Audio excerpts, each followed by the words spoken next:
for a business that is really ambitious, very people orientated. Our purpose is exactly what we get for every day, which is to change people's lives through sight and hearing. I don't think your value set and your moral compass changes dramatically as you get older, but you suddenly realise the broader implications and ramifications. And I've certainly got things I remember from early in my career where I didn't think it was that big a deal, not because I was being flippant, I just didn't realise what I didn't realise. Yeah, I probably didn't realise early on in my career how much I was really learning, and I think my ego got in the way a bit when I was young as well, where now I keep it totally out of the room and just keep it check, and I've got very much more learning mindset.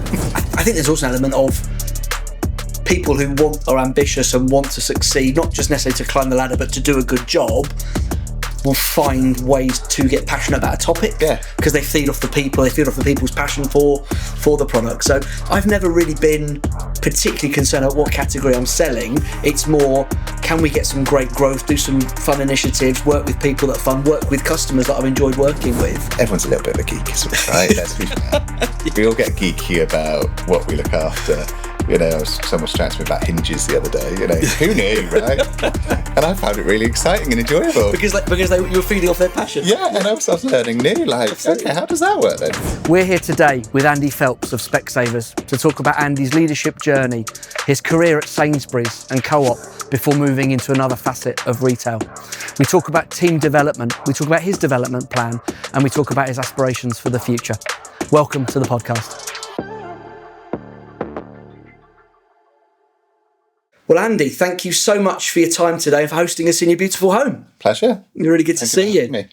So, we tend to start these things by helping our audience understand a bit about you, your background, what you've done, career today. So maybe if you can take us through a potted history. Yeah, I'll give it a go. So, my history is, I suppose, a number of different businesses. So, spent 12 years with Sainsbury's, joined them on a graduate scheme, and then spent nearly 8 years with the Co-op. And then nearly 18 months ago, I joined a company called Specsavers that most of you will have heard of. And during my career, I've done, I suppose, commercial jobs, so traditional buying jobs, category directors, trading director jobs. I've also done transformation jobs, so commercial transformation, program director jobs, and then I've also had the pleasure of running operations. So started as a retail graduate, ran the west of Scotland for Sainsbury's for a while, and then ran broadly what the Co-op was called CBS, so Co-op's Business Services, so sort of big operational jobs. So I've been lucky in that I've experienced a lot of end-to-end front office, back office. Absolutely. So over 20 years. Over 20 years. We were talking about this off camera. Yeah. When you get over that 20-year milestone, let's sort of happy talking about it. Yeah. Over 20 years. Don't add any more years. Yeah. So over 20 years experience. Let's use that. Absolutely. So retail initially. So talk to us about that experience, the learnings. What did you take from that? I've loved retail ever since I was work experience, actually. So my work experience was at Boots, a chemist, which is interesting as a competitor for us now. Yeah. Worked part-time at Boots throughout university, that sort of element as you do. Did a bit of stint at House of Fraser, did a bar job for a year. Definitely not for me, running a bar. But loved retail. So whether it was a customer element, and then joining Sainsbury's as a graduate probably fully opened my eyes to what retail really is, whether it is the customer facing, the graft, how hard it is to run a shop, and how much time, energy and effort it takes to keep it working, and when things go wrong, late deliveries, what that does to the better laid plans. And then I've just loved the rest of my career since, really, which is dealing with people. So probably deep down, I'm a really people-focused leader, and that's important to me, and relationships and building those all the way through to good old-fashioned problem solving that retail brings. I definitely have never had the same day twice, so that is brilliant for me, and I've learned that myself as I've got older and grown up, is variety is important to me. Absolutely. And that's probably helped shape what I need in a job today. Yeah, but variety through not many employers by today's standards. So many jobs, but with within only 2 or 3 different sort of families, if you like. So Exactly. that's quite unusual, I think, these days. Yeah. And I joined Sainsbury saying I'd only be here for 3 years. Lots of my fellow graduates did, and if anyone's watching this, they're probably agreeing. And then I made the similar mindset when I joined the co-op of, I'll just do 3 years. I've moved to Manchester for it, go and do it. And then you meet people, you get inspired by people. You suddenly realise, actually, I like seeing some things through. So that's been important to me. But yeah, it's fun. And retail is fun. Yeah, absolutely. And as you say, sitting many years of my career on the opposite side of the desk, we never traded directly together, but lots of people we know we have in common. I've traded with, and again, from a manufacturer side, the variety is huge. I always think you guys were had to work at a far faster pace than us, and sometimes you don't realise that when you're on the manufacturer side of the desk. But I've got full admiration, having really gotten to know people both formally and informally that have worked in retail and retail head offices. The pace is crazy. And I think, reflecting back, being a buyer teaches you a lot of plate spinning, which probably has equipped me for later in life, because people are like, you spin lots of plates, you can keep. And I think that's been, as a buyer, where you've got multiple categories, multiple suppliers, multiple challenges that come in at you every day. I remember being a fresh meat buyer, and if stuff doesn't deliver that day, you suddenly stop what you're doing to understand how you fix it, and what it looks like. And there's stuff that just teaches you something very different. And I think buying helped ground me and give me that teaching of, you're going to take a few knocks, and you just got to be prepared for it. And the other side, obviously, you get to be laser focused and on a smaller segment, but very important segment to you, and you just learn a load of different skills, I think. Yeah, I think the closest I got to short life product was 28 days on yogurts and desserts, and at the time, it is long, and I didn't realise that at the time. But over time, I really got a sense of, hang on a minute, that was not as pressurised as I maybe thought it was. And I actually think many people would probably disagree, but I think some of the pressure that you feel in retail is really quite significant compared to a lot of people manufacturer side, particularly in the branded and maybe ambient arena. So actually, your ability to be cool under pressure, calm under pressure, and think under pressure, I think retail is a really good environment to learn that and develop that skill. I think you learn a lot about yourself and how resilient you can become. If I think about my resilience, and I'd see it, I suppose, as a bit of a strength now, probably didn't early on. You learn that from having to experience it, right? Because you suddenly go, this feeling I've got here of stuff feels out of control. You just have to practice how you deal with it and what the best solution is, and also keep that strategic mindset as you trading it. Promotions don't work, or they work too well. You do learn a lot. Yeah, there's never a perfect promotion, is there? It's always one way or the other. One way or the other. Yeah, and the forecast is always wrong. The one thing you can guarantee. Yeah, exactly. Yeah, it'd be directionally right, but yeah, it won't be bang on. Absolutely. Yeah. So we were also talking earlier on about the people that we've learnt from, the leaders that we've taken great inspiration from. And I'm not expecting you to name them, but unless you want to. But actually, the people that helped you with that early career. There's a problem, there's a challenge, there's a bit of a crisis, but this is how we navigate it. What did you learn in those early stages of your career that you've taken through with you? It's loads of people that I probably, as I've got older, reflect back on, was teaching me a load of stuff I didn't understand at the time. Take buying, for example, work for a lady called Ria Concon, who's just retired from Sainsbury's now, actually. And what some of the skills she taught me about, like contract negotiations, her style of negotiation, getting organised as a buyer, sit with me and given me life skills that I probably never really understood. I was worked for Rhiannon Bartlett, who's at Sainsbury's again now, and she taught me a lot about fixed purchase quantity buying and trading seasons and those elements. And I think of someone called Michael Fletcher, who's now the SPA CEO, who taught me so much about, managing politics or navigating certain situations as I got more senior and looked after bigger things, and just how you approach that. So I have been very lucky that I've been surrounded by lots of great people. I was lucky that when I was at Sainsbury's, Mike Coop mentored me. And mentorship I'm really passionate about, but reverse mentoring and mentorship has been a big thing for me, especially as we've got older and you don't necessarily understand other things going on. That power of learning and listening has become something really important to me. But yeah, I probably didn't realise early on in my career how much I was really learning, and I think my ego got in the way a bit when I was young as well. Where now I keep it totally out of the room and just keep it in check, and I've got very much a more learning mindset. Yeah. And when you're young, especially in big businesses, you get big P&Ls really early on, and that can feel intense.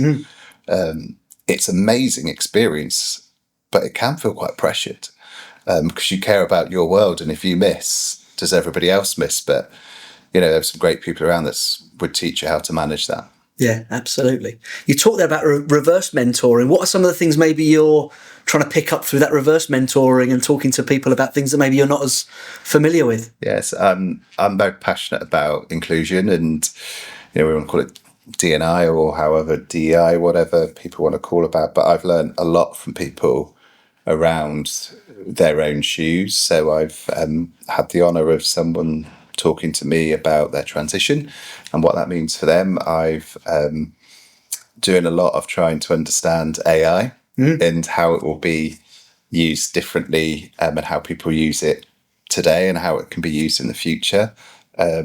So I'm really think it's really important. As I have got older, I've really have tried to understand and keep that learning mindset. And that is hard because you can sometimes just block it out and go, yeah, but I know the answer is that, and how you think through that, because the answer might be that now, but it might be the wrong answer in 5 years. So I've definitely been trying to keep that fresh in me as a leader. I don't always get it right, but I give it a go, and I'm open to keep learning. But the world is changing at such a quick pace. How do you stay relevant as being part of it? Yeah, absolutely. And something we touched on earlier around a busy life, working in retail, a busy commercial career. We've talked about the fact that you look after work with multiple colleagues in multiple time zones. So how do you carve out time for your own kind of development and thinking about these things we've touched on? Yeah, those of you who may not know, Specsavers is global. So we're in over 10 countries across multiple time zones with the sort of traditional sourcing offices in Asia. So in the last sort of 18 months, I have been exposed to more time zones than I probably ever have done. My calendar has them all marked out. So there's definitely a bit there. But I think for me as a leader, it's been putting in boundaries about what's right for me, but being available. So the pandemic, I think, all taught us skills about how we do remote working, right and wrong skills. That team sound we all know and love. But definitely in the last sort of 18 months running a global team, I have been learning a lot around how to balance it, how to make sure my team have balance. So I've got teams with young members that say in Australia or in Asia, and bed and bath is one of the rules that we've put in together, which is I expect you to do bed and bath, and we need to work around that if we need a conversation and how that works and to manage their time. But then the flip side of that is I've been really open with my team about how I need to manage my boundaries. So quite happy to be online early morning, but then I'm going to go to the gym, say between 10:30 and 11:30. That's precious time that no one can interfere with. So they all have access to my diary. I manage my personal life into some of it so people know if they need me, but I've got the theatre that night. Tough. So I've been learning a lot, I think, around. I never had that skill before. I've never had to do that in my traditional upbringing. Yeah. So it's been something that I've been practicing in, and I get it wrong lots. Still get it wrong lots. Probably more on my side than my team side. And I have to keep adjusting what I do to keep boundaries and that element. Yeah. But I've also been making it work for me. I think the important bit you talked about, the give and take that's involved in that, and that contracting with the team to say, you've got some things that are really important to you and I want you to enjoy those. Bed and bath's a great example, but actually the fact that I may be working later in the day means I'm going to protect some time mid-morning to do what's important to keep you healthy and sharp. And I think there's also the bit you've got to tell people it's okay they respond when it's their working element, and there's that permission piece, because I will selfishly do also what's right for me. So if I want to log back on 8 and do 2 hours of work to finish a presentation or to get on top of something, or I've got a busy week, that's what works for me. But I'm then really respectful. That's not how I expect people to work. Then you have to have that conversation, and sometimes it can be a hard conversation because you're working too many hours. I've got a brilliant guy that works at the moment in Australia. I have had lunch with his wife as well, so I've promised her some stuff, right? I've got a moral visit. An in-person lunch? Or virtual? In-person lunch, yeah. So, I've promised, it's important. When I joined the co-op, I was working with someone, I won't share their name, but they said to me, I don't have kids, right? So I can't pretend to understand it. But he said to me, and it sticks with me, I have a really big regret. I wasn't there enough for my kids when they were growing up because I was working loads and I missed elements, and I'm having to get to know my kids now. And that sticks with me as a leader and what I do and try and shape. Make sure that experience isn't repeated for other people. Yeah. Yeah. And it's funny how something situation, I don't walk in that person's shoes. I don't have kids. I can relate at a high level, but I can't know what it's like to be juggling what parents do. I've had brilliant people that work for me that have had kids, gone off, come back from maternity. But that I think is stuck with me as well, that element. Hence I'm probably over-indexing it now and over-care, because I'm like, I don't want you in 10 years to be saying I worked for Andy and it was awful because I was doing exactly. I think of Andy when I think about what I've missed out on. Exactly, yeah. But yeah, every day's a school day. Yeah, absolutely. So if we went back to Sainsbury's and we think about that great period at Sainsbury's, and Sainsbury's was like a juggernaut at that point in time. Talk to me about some of the categories you worked on, some of the fun that you had in those times. God, yeah. I had a lot of fun at Sainsbury's. So 12 years, from store all the way through to leaving as the category director, I suppose it's now known, for beers, wines and spirits.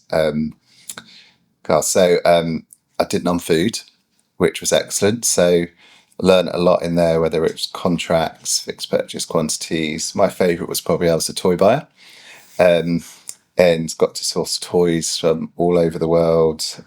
Started the half-price toy event for Sainsbury's. It's really funny how things that I learned in toys are now really relevant in medical devices and kids' glasses and testing, sourcing out the Far East, all of those. Yeah. So it's amazing what you don't realise comes back in future years. So that has been a brilliant learning. And I love toys because you had fashion, you had trends. In the Night Garden was launching when I was there, which is still really popular now. Yeah, my daughter was a big fan. Yeah. And I backed it, luckily. Good call. Yeah, it was BBC, and that toy, that's big stuff in toys. So love that. I also bought things like cards, wraps, so seasonal Christmas again. Lots of other bits there. And then it's an honour to look after meat. So bought broadly pork and lamb, and got to understand the end-to-end chain and deal with farmers and understand that end-to-end value chain and the pressures in farming and how it all worked, and carcass utilisation, all this stuff that has probably taught me stuff that I pull on day in, day out, but I didn't realise as you're trading those sort of categories. And then I had the honour of looking after frozen foods, so heading up all of frozen foods, and learnt loads then managing buyers, which, having become a buyer, I probably didn't do the best transition to start with and needed to learn how you're not a buyer anymore. And as in, you need to empower other people to do buying. Yeah, and coach and teach, and definitely learnt loads and got bits wrong in that journey. I look back on it and I stick with some feedback, and this person's just retired as well, around some sort of taking feedback from the team about what I needed to change. So learnt a lot there. And frozen's fun, because frozen is broadly everything that you could possibly sell in a shop in frozen. And then there's some unique stuff like ice cream and seasonality, and it runs through its own network. So I end up learning loads about logistics at Sainsbury's. And a big cost on a store's P&L, I would imagine. Huge cost, cost of run, the environmental costs, network capacity. Everything is frozen. You have to manage the capacity and therefore managing that. So it taught me a lot about that end-to-end supply chain, which now is really important for the jobs that I do today.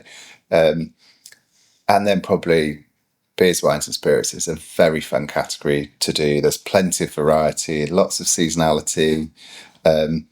I love the product, so that has helped. That helps. Nearly as much chocolate, maybe. But it was a fun product to look after, and it was a nice that you've got like short-term and long-term based on harvests, all of those elements. You know, you've got wine that needs to certain areas that's down for a couple of years, or sherry, etc. But the commonality throughout them all, actually, I've fallen in love with everything I've looked after. Because you've understood it so much more deeply, or because of the fun around some of the brands and categories? I think both. Like I think about glasses now, or contact lenses, and it does put a smile on my face when you look at the categories that you look after, and you get to know. I suppose because I've got a natural learning mindset, I enjoy learning new things. So definitely it's that. And then each category got its own nuances and funness, and there's mix of brands and own brands and product development and trends and seasonality. And that's great. And then the supply chains are all different. So different. And having been very lucky, including my career at Co-op, to broadly oversee in some shape or form most areas, you learn so much. Absolutely. And every supply chain is different. Every lead time is different. Yeah. But as you say, it's all adding to that mix of how you think short, medium and long term, and mitigate risk and so on and so forth. And they all have something common there, which is you're dealing with people, you're dealing with businesses. Each different business might be a PLC, some might be family owned. They all have their own objectives, and then you have your objectives. And loads of people have taught me this, and I've learned loads firsthand, and think I've got more right than wrong. You never know. I'm sure some people will tell me. But how you manage those relationships and those contracts and agreements is key. Whatever category you look after, you've got to understand the other side of the table, if you want to call it that way, and really understand what it is, because that's the only way you can unlock the value for both parties. So taking that a step further, talk to us about those relationships you built with certain suppliers that were working with you to create Sainsbury's product, or working with the big brands. How did you sort of create those relationships, build the trust and find the mutual value? Really good question. And there definitely isn't one size fits all, is what I have learned. But I suppose the common things are the appropriate time. And that has to be the appropriate time for both parties. Appreciating that there will be elements that you both need to scratch each other's backs at times, because I also, as a buyer, definitely made mistakes on my admin and hadn't probably done some great Needed some forgiveness. And needed some forgiveness in some, I'm really sorry I've messed up. Could you turn something around quickly? Many moments of those, I know that. So I think there's this bit about you're all trying to do the right thing. It's not necessarily that they totally cross over and it's the right thing for everybody, but there will be some common ground within it. That's important. Also try and understand what their business is. So you will often have people that are a lone voice just talking about your business in their business. You've got to help them. Absolutely. So you need to equip them with the right story, the right vision of what you're trying to do. If needs be, go and help them shape that. And it will depend on the size and shape, obviously, of your business in their business. And I've learned that, and that still applies to me today, of whether you're dealing with different suppliers, same thing at Co-op. People need to understand your vision and where you want to go, because then they buy into it. Absolutely. And then the other bit is honest conversations. I think there's this bit, and it is quite hard to do, some honest conversations around whether a product's performing, whether a supplier's performing, whether a person that works for you's performing. And you've got to be honest with people, whether that's they're smashing it or there's some room for improvement. And they can be quite hard to do. And, you know, I remember taking many things through tender, people not winning out and how they react. In, you know, you've also got to make sure that you've taken the moral high ground on that piece of it is probably one piece that advice I give to everyone, always try and take the moral high ground. Yeah. I think also there's the empathy, and if even the way you said that, I can sense the empathy, because people, you know, are putting a lot of heart and soul into a tender process. They're bringing a big team together. They're probably foregoing a bit of time with their kids that we talked about earlier on. And obviously I did a very tender driven business for 8 years before joining Sellex. And the simple fact is that, you know, your heart and soul goes into that. And I wanted to go back and retender with some clients, even if I didn't win it the first time round, because I was treated well. Whereas actually organisations that don't have any empathy with that could result in redundancies. It could result in you not being able to achieve some of your own objectives. People being respectful of that and giving the process due respect, and then giving you the feedback that you deserve for the effort you put in is critical. And then also like fairness, right? So if you are going to have to make a really tough decision and someone needs to make redundancies or factories, or they need a fair shot of having a go at it, first one, it's got to be fair and consistent with everybody. But then it's got to be fair and reasonable notice for what is right for that business. And that can be hard because you've also got to be able to manage internally then around how you hit those benefits maybe for you. And definitely as I've grown up, that value set has been important for me as I find people to work for again. And maybe it was luck, maybe it was I was always using my values when I was looking for the right business to join at the beginning.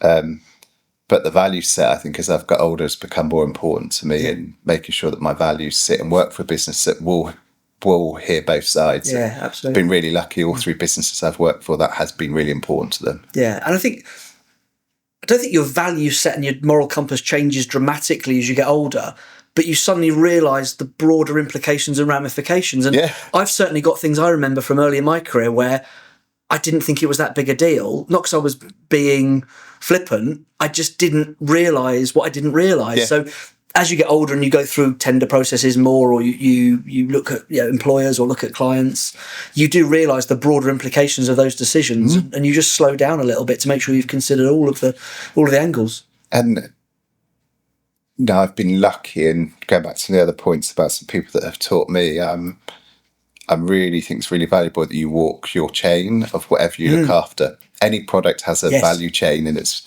sense. You need to go and understand it. That is, one, it's a privilege to be able to do it, but two, it's a responsibility you have to understand. If anyone's listening from people that work with me before, I call it the whack-a-mole of you might whack something down here and think you've won, but it will pop up somewhere else, and it just hopes it comes up with less of an impact, right? Absolutely. So that is something I'm really passionate about, that end-to-end value chain and understanding it. And I know is my latter jobs at Sainsbury's and definitely at the Co-op, it was about how we grew that value chain together with partners was critical. Yeah. And interestingly, I've talked to lots of people about the big private label retailer brand suppliers and what those national account managers understand of their own value chain, whereas in a branded environment, I think I was very, very sheltered from it. And I sort of take my hat off to those people in roles like that now, realising how different that national account manager job is to the ones that I did. And you could see it you can see it and feel it when you deal with branded and own brand, if you put them into those two buckets. And there's a slight difference, I think, in family-owned and non-family owned businesses, because there's some big brands that were family-owned that would make different choices as well. But if you put them in those sort of two buckets, you could feel the difference. You would know in an own brand manufacturer, if something went wrong, they would be on the shop floor, as they would call it, and getting it out. Absolutely. There's a different experience, and the understanding of the P&L I found dealing with people in own brand was very different from branded. And they just knew that chain differently. They'd take balancing an animal carcass. Really random, but it was an important factor for how they made money and profit. Absolutely, yeah. And that taught me a lot. And dealing with those elements is really key. But some of those smaller people aren't as big, right? So they have less choice. So you get close to it, and having joined a family business, getting your arms around things is important in a very big family business. But it's definitely reminded me of that end-to-end chain and understanding. Absolutely. So that's a great segue into today and understanding a bit more about your role. So maybe share with us the functions and the elements that you look after, and then I'd love to understand almost what Sainsbury's and Co-op experience gave you to mean certain things you took to really quickly, but maybe other things you found a steeper learning curve. So joined a business called Specsavers. People will see it as an opticians, which it is, but it's a retail business in its simplest sense. We're providing a service and retailing products. We have we have a partnership model with our stores. We are global.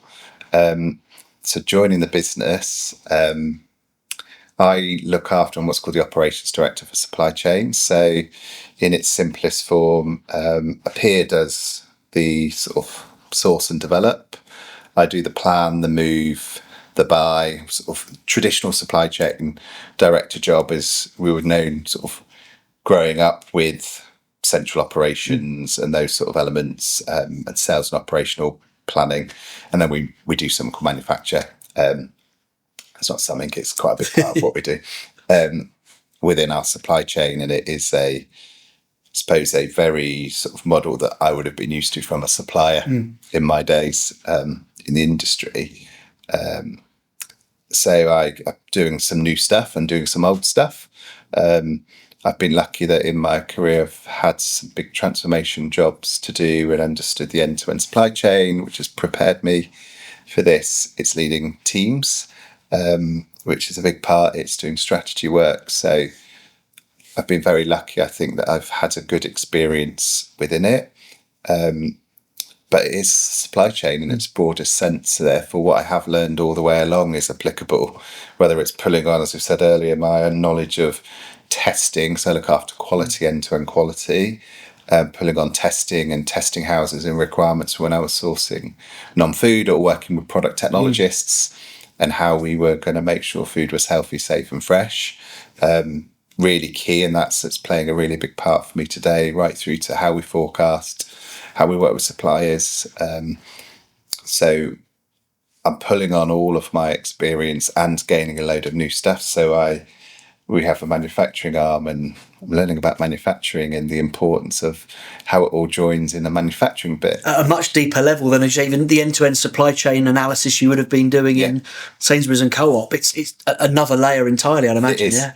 And it's fascinating because I'm learning.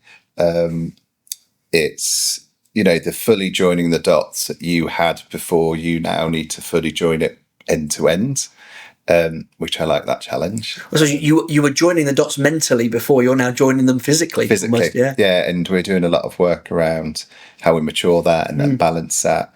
And I work for a business that is really ambitious, very people orientated. Our purpose is exactly what we get for every day, which is to change people's lives through sight and hearing. And that purpose flows through this business more than I've ever experienced in any other business. It is there, patient care, giving the best products that we can at the most affordable price is what we stand for. And it is, hence values and purpose sits with me, and I found a business that I think is doing a brilliant job in it. Well, I said to you off camera, so I may as well say it on camera. I am a genuinely loyal Specsavers customer and a very happy one. So everything you talked about there has been my experience over the last kind of decade. I would be really upset if you didn't get great service. Absolutely. Before I even said that I was meeting with you, the service has always been brilliant. We haven't talked a lot so far about you as a leader and how your team might describe you. So that'd be really interesting to get a sense of how you see yourself as a leader and what makes Andy a good leader. Yeah. You'd have to ask them. If Well, we can check in. I'm sure. I'm sure you are. Yeah, you can. So I suppose think about some of my current team or teams that I've had the pleasure of working with. I think I'd say that I'm loyal, and that's to them as people and the commitments we make to each other. Around that, I'm growth and development focused, so making sure that we're growing into whatever level that is for that person. So some people that want to progress, and people just want to be brilliant at their jobs, and that needs to be different. I think they say I work hard but play hard, so that nice balance. I think they talk about some of my value set being strong of I'd say what I mean and will do, which I think is important to me. I think they'd also say that I am definitely a bit of an agitator and change agent, and someone says, well, we can do it better, and why can we not? We lead a business, why could we not make this better than it was yesterday? We're not saying that yesterday was wrong. This is about how we move. The industry's changing, whatever industry you're in. Who knew 25 years ago we'd all wait for an Apple update and a bug fix, and absolutely what we know today. Or we'd be sat here mentioning AI as a exactly. key tool in the industry in the future. When we've all relied on an AI algorithm to run a grocery system for decades. Absolutely, yeah. It's been around for a while. We just didn't call it AI, right? Or machine learning. Yeah. I think we just called it a system. So I think that's probably what they'd say about me. They'd probably also say that I'm really open to feedback, and hopefully say I listen, and hopefully they feel heard. But I've had the privilege of looking after and coaching and developing lots of people, and I stay in touch with a lot of them, so I'm hoping that is a sign that I've obviously done the right job. Always a good sign. Yeah, let's hope. Yeah, absolutely. If we go back 10 years, what do you know today that 10 years ago you wish you'd known that would have maybe accelerated your learning or accelerated you as a leader? 10 years ago I was joining the Co-op, actually, and I'd just moved to Manchester. So big change for me on a personal level. I'd changed my life out of London and moved to Manchester. So very much 10 years ago I was just going to say, yeah, you're going to stay here for a long time. So, do what's right and invest in it. Absolutely. On a personal basis. I think professional would be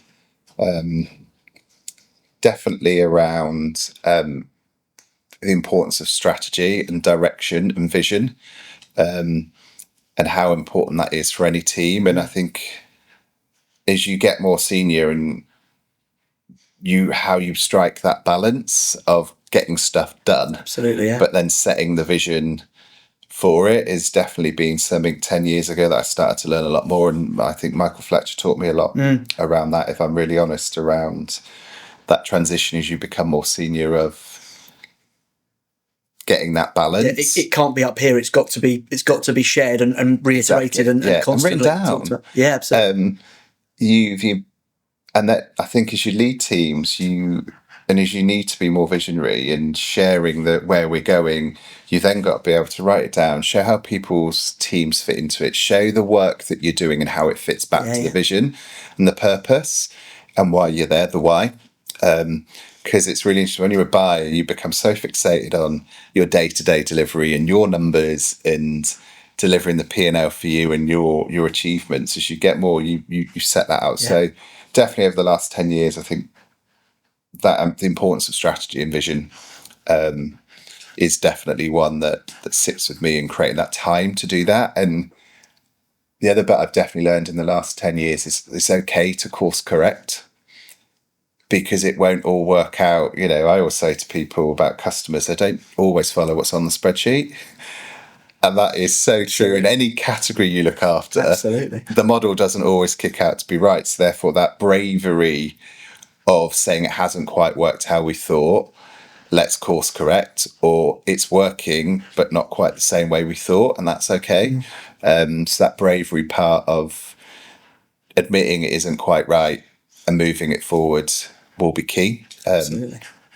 So there's some of the... Yeah, no, that's really helpful and really good to get a sense of. So my parting question to you is we talk a lot at Sellex about commercial confidence and where that confidence comes from. What's on your development plan, your want to be better at list for the next year or two? God, it's a really good question. So I think how I help coach and develop people to join the dots, the end to end, is definitely on my plan and development plan for me and for them for the next few years.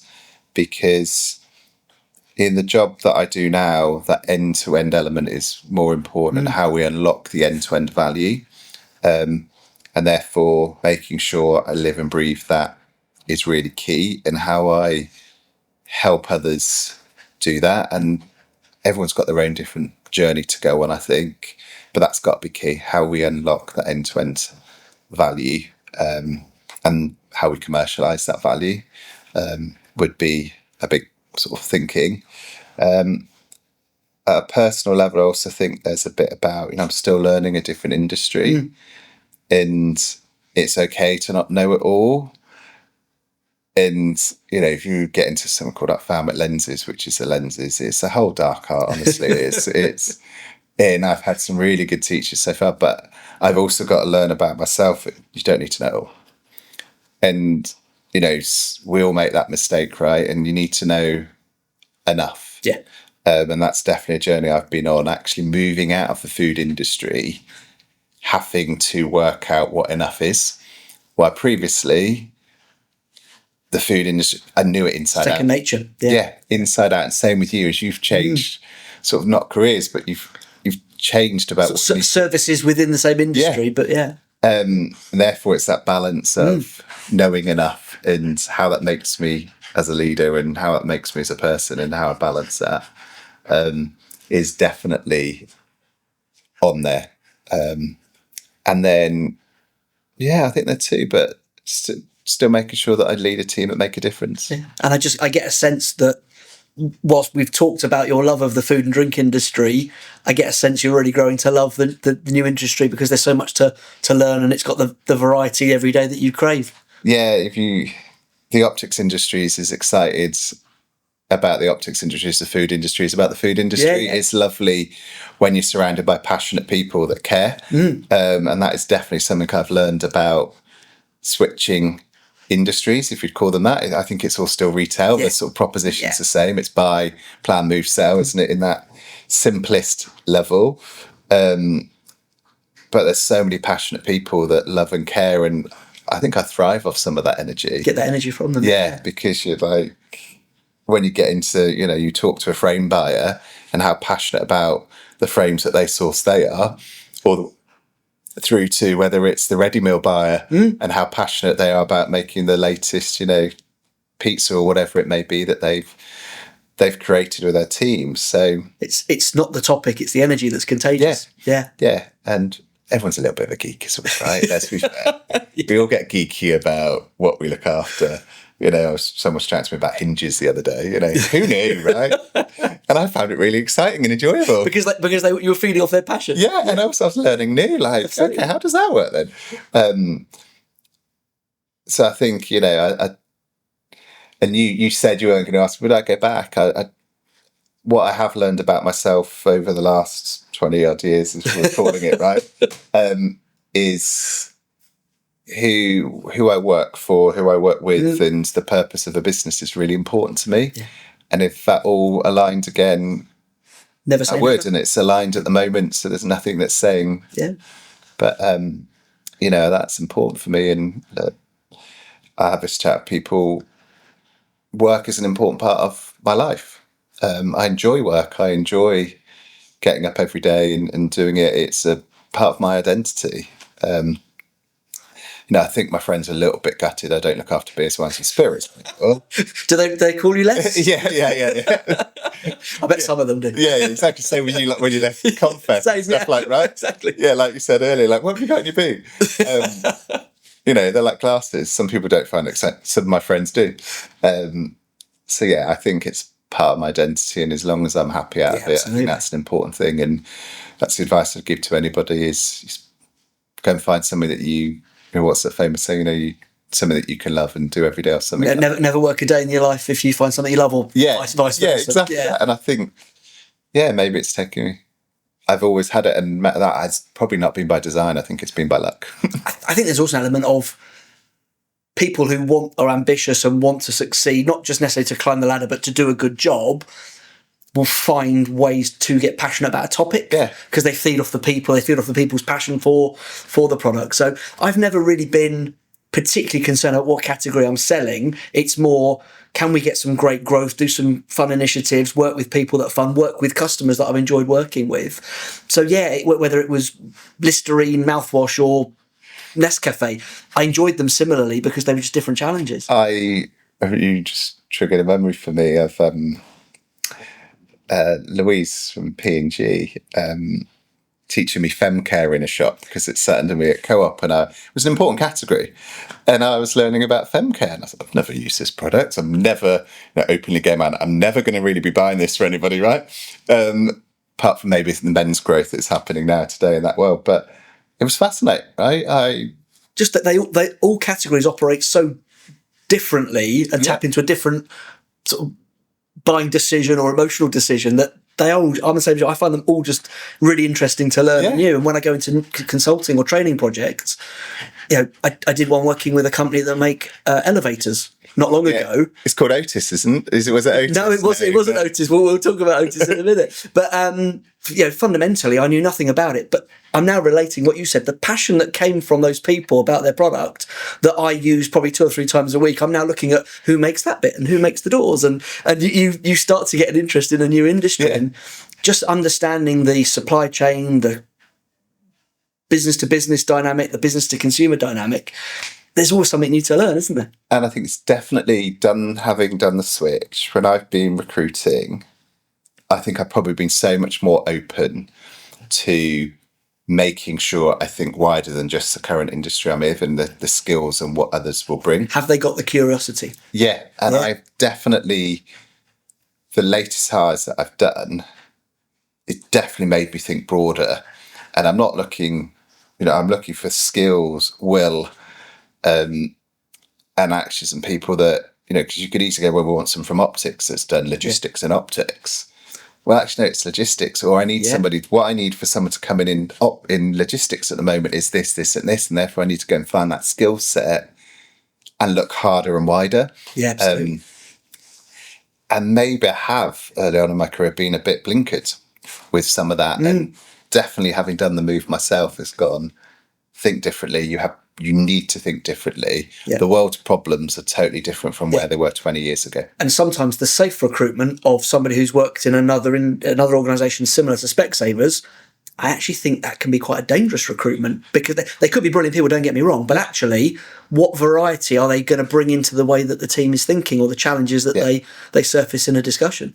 Yeah, and so definitely, as I've probably answered one of your earlier questions, I think I've changed my view of talent. And finding talent as I've matured, I've got more grey, and I think that's probably opened me up. And I definitely, now I look at my leadership teams, and it is about balance. I need to help balance, whether it's about characteristics, experience, skills. I've always been very much, we're a team, and therefore it's about that balance. But it's definitely, as I've got more mature, more important to me that there's balance and thought of experience. And it's quite a pragmatic kind of comment I'm about to make, but John Evans, who was a guest on the podcast a while ago, the Uncensored CMO, John and I worked together a few years ago, and John constantly says, remember, you are not your consumer. And that dynamic of the broader your team, the broader their experience, the broader their backgrounds, the more you're likely to say, well, let's try and bring the consumer into this conversation. As we approach problems, you get a better view. And if, I like us to think about problems as teams or communities, however you want to do it. So that's also been definitely probably a bigger learning for me of get more views. And I think that comes with experience, with actually you get lead bigger teams and have a bigger remit.